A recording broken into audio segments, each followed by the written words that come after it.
Good morning, students. Welcome back to another video lecture. Today we are going to revise chapter 1 of English Literature, The Most Beautiful Thing, written by Rupa Bajwa.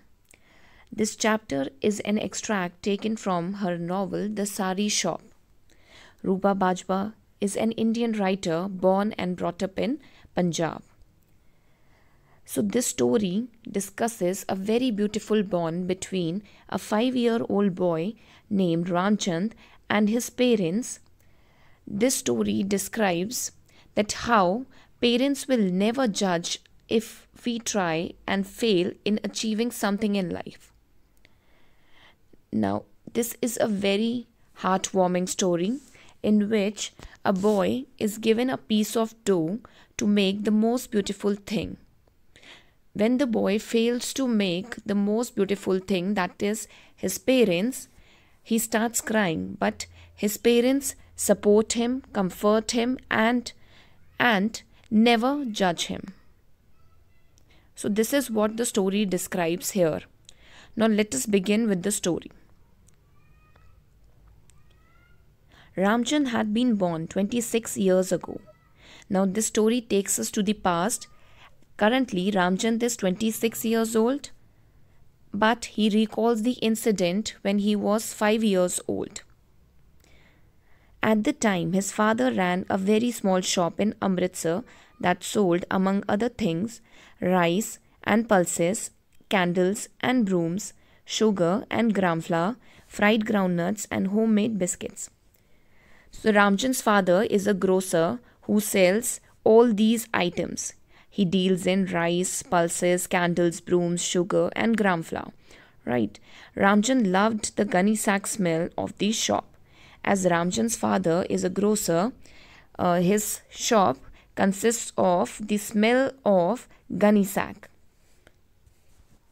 which Ramchand loved a lot. The small family lived in a smaller room behind the shop that had a tiny adjoining toilet. Now their room is attached to their shop.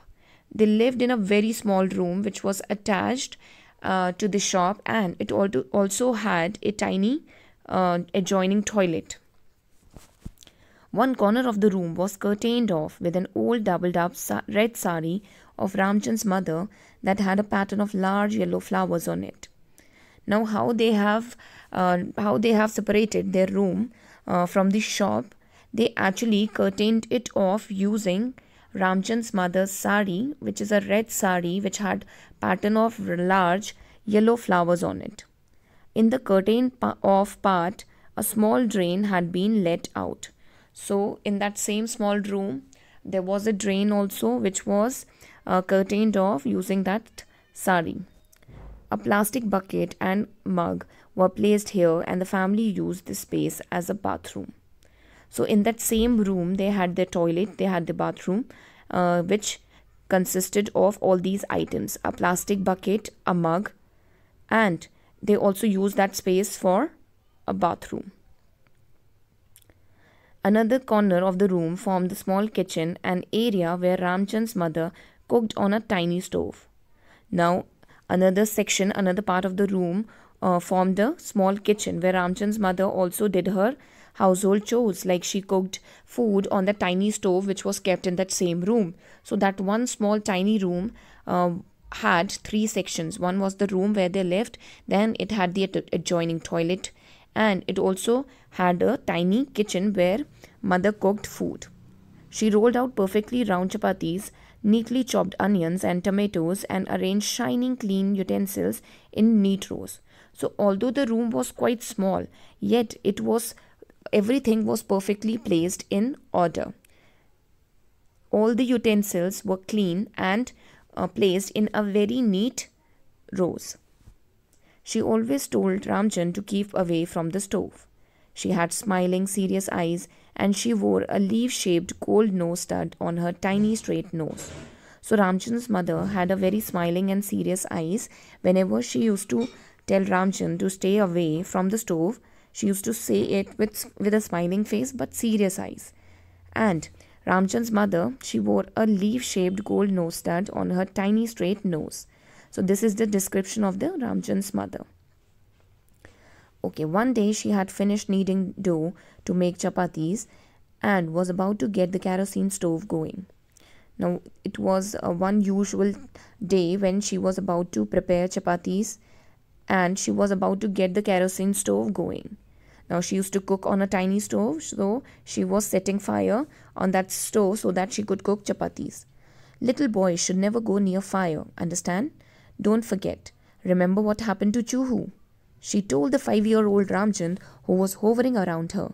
Now, Ramchand's mother, when she was trying to set up the kerosene, she told Ramchand that, do you remember that little I told you the story of Chuhu, and I also told you that little boys should never go near fire. Now, why she did that? Why she told Ramchand to stay away from the stove, and she also made a reference to Chuhu? Because she noticed that Ramchand was hovering around her, and she knew that it was risky for him to come near the stove, burning stove. So she told Ramchand, she reminded Ramchand of the story of Chuhu. Then, seeing him look a little mutinous, for he always liked to be close to his mother as possible, she pulled. Now, when she noticed that Ramchand was not listening to her and he was refusing to obey to her, so she pulled out a lump of dough from the vessel she had been kneading it in. Now, what she did when she noticed that Ramchand was hovering over and hovering around her, right, she pulled out a lump of dough which she was kneading, and what she said, "Here, take this," she told him with a smile. "Go and sit in that corner and make something really nice with it. Go and make the most beautiful thing in the world," she told him. Now, when she noticed that Ramchand was not listening to her and not obeying to her, she gave him a lump of dough and asked him to make the most beautiful thing in the world. He understood because she often made sparrows and rabbits with dough for him. Now, Ramchand knew what he was supposed to do because his mother used to make rabbits, sparrows, and other animals using that lump of dough. She would work on the dough deftly with her slim fingers, pulling here, pinching there, rounding at one place, flattening at another, till a shape emerged from it. Now, when Ramchand got that lump of dough, that piece of dough, he knew what he had to do with that dough because he had seen his mother working deftly, working skillfully with her slim fingers, pulling the dough, pinching the dough, and rounding it off to give it the perfect shape, right? She would make a sparrow and give it a nice sharp beak, wings folded by its side, and a tail. Now, Ramchand had seen his mother making sparrows, how she used to give a nice sharp beak and wings folded by its side and a tail. He had already seen how his mother used to make animals or birds out of it. She told Ramchand stories about how Sparrow used her beak to fight with her husband and how she fed her children, bringing them food in this very beak. So Ramchand knew that whenever his mother used to make animals with that lump of dough, she also used to tell him stories of those animals. Like he remembered that once his mother told him the story of a sparrow who used to fight with her husband and also used to feed her children using that same little beak. She laughed at his surprised face, and whenever Ramchand, he used to listen to her so intently that she used to laugh at his surprised face, the look on his face. When she made a rabbit, she gave him a perfect bobtail and nothing else, just a blob with a bobtail. Now, now once she was trying to make a rabbit, and when she tried to make that rabbit, she gave it a perfect bobtail and nothing else, right? It was just a blob with a bobtail. It was just basically a piece of dough which had a bobtail, a small bobtail. Where's its face? And when Ramchand saw that the rabbit's face could not be seen, Ramchand asked curiously that where's the face of the rabbit? Ramchand asked in confusion. "It's so scared of you, it's running away," she said, laughing. Now what the mother said, that the rabbit is so scared of you that it is not coming out and it is running away from you. And when a rabbit is frightened, all you see of him is his little bobtail. And what she told Ramchand, that whenever the rabbits are scared, you can only see the bobtail and nothing else. Once she made a mouse and called her Chuhu. Is it a girl mouse then? Ramchand asked suspiciously. So when the mother made the mouse, she named the mouse Chuhu. And as soon as Ramchand got to know the name, he asked curiously whether it was a girl mouse. Yes, and a pretty one too. She had made this mouse with special care and had given her a nice tail, eyes, and mouth. So Ramchand's mother, she agreed that yes, it was a girl mouse and a very pretty mouse. She made that mouse with special care and she even gave it a nice tail, eyes, and a mouth. You see, she had no whiskers.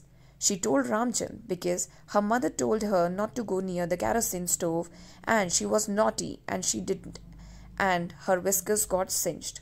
Now what she told when she could not make whiskers of that mouse, so she told Ramchand that see, you see that this mouse is a pretty mouse, but this mouse had no whiskers. And she also added that when the mother of Chuhu told her not to go near kerosene stove, she did not listen to her as she was naughty, and this was the reason that her whiskers got singed. Singed means slightly burnt. Then Ramchand was very impressed by the story. It was okay for Chuhu because she was a girl mouse. But what if he went near the kerosene stove and never grew a mustache like his father's when he grew up? Now, what Ramchand's mother told him that it was okay for Chuhu not to have any whiskers because she was a girl mouse. But what if same thing would happen to Ramchand if he hovers around the stove, kerosene stove? Same thing would happen to him and he would never grow a mustache like his father has. Now sometimes his mother made a face with a lump of dough using a matchstick to make two dents for eyes, one for a nose, and then a series of dents in a smile-shaped line to make a toothy smiling mouth. Now how Ramchand's mother used to make a face like giving two eyes, one nose and series of dents for the smile. She used to do it using a matchstick. Right, students? So students, we'll pause here. In the next video lecture, we'll cover the remaining half of the chapter. I hope you've understood this much. Thank you so much. Have a nice day. Take care.